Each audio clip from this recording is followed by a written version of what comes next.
I'd like to open today's review of the news in Ukraine with this headline. First part is just ridiculous. Really, NATO? Really? You think rebuking Russia is going to do anything? Because, rebukes, sanctions, expressing grave concerns, and so on has worked so well in the past. What are you guys waiting for? No, really, I want to know. Are you seriously waiting for Russia to come rolling into, I don't know, Poland or Finland or the Baltic states? Is that what you're waiting for? Okay. Might be too late by then. And then there is the whole thing about Ukraine's election. Now, that is a controversial topic because on one hand, Ukraine wouldn't be the first country to have an exception to the election laws during a war. On the other hand, you wouldn't want Zelensky to eventually end up like Putin with unlimited power and unlimited number of times he can get elected. So that is still in the air when it comes to the question, is there going to be an election in Ukraine? I would like to treat it as a developing story. Additional progress has been made with the use of the drone warfare in Crimea, and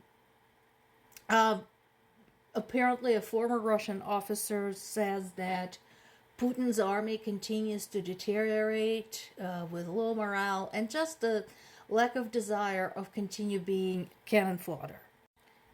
In addition, in response to Donald Trump's statements that he could end the war in Ukraine in 24 hours, Zelensky said something that I actually agree with, namely that Trump is free to come and visit, and Zelensky would explain to him in 24 minutes why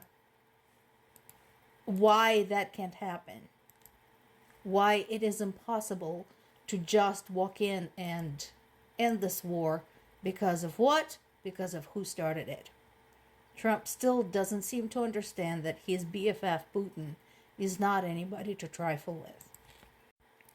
And this goes back to show that, again, Zelensky has learned a lot during the time of war, because this was actually well said, and it's definitely something I agree with, because I myself said many times, anybody who thinks, this is just a territorial conflict, and anybody who thinks this can be just ended, if everybody would just sit down and have a heart-to-heart, they should go to Ukraine, and they should see for themselves what is going on there. So, this is where Zelensky, as a politician, shows some growth and shows some leadership.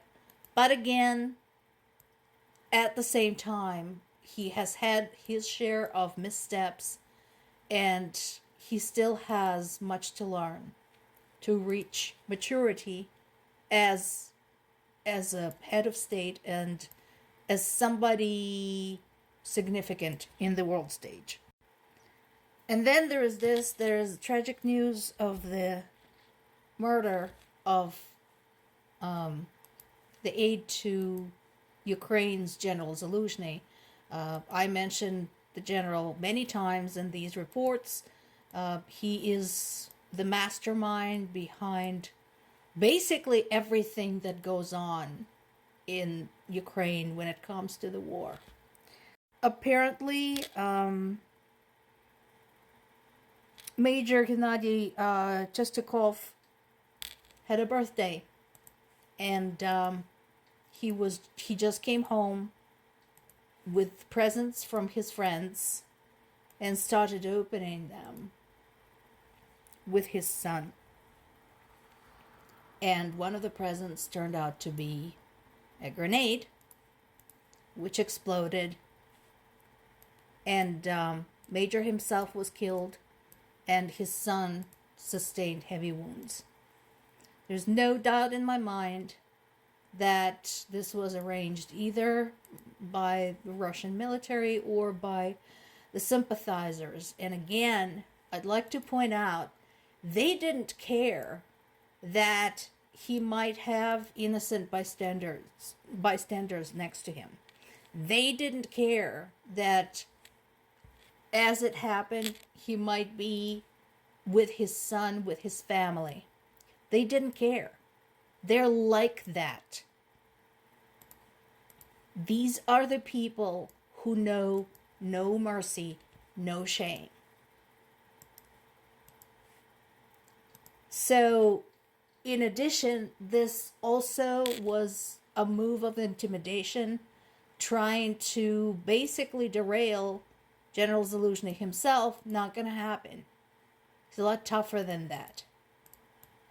No doubt in my mind that he will take additional security measures and so on and so forth.